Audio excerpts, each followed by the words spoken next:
Imagine you have a 1.5-meter piece of string and need to cut it into 3 equal parts.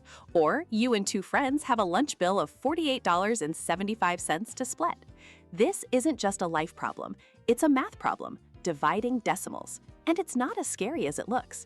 The secret is that it's almost exactly like the long division you already know. There's just one golden rule: the decimal point. Think of it like buttoning up a shirt. You line up the buttons perfectly. In division, you line up the decimal point in your answer directly above the one in the problem. That's it. You button it up and then divide as usual. So for 12.6 divided by 3, the decimal goes straight up and you solve.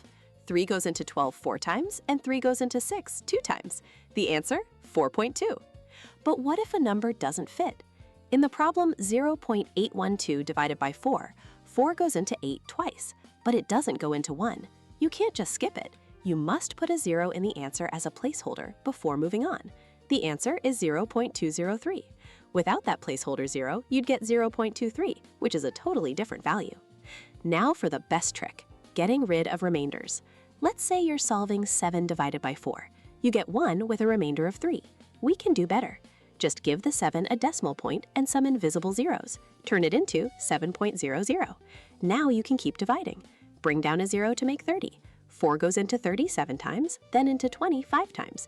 The answer is a clean 1.75, no remainder in sight. So remember, button up that decimal, use zeros as placeholders, and add invisible zeros at the end to finish the job.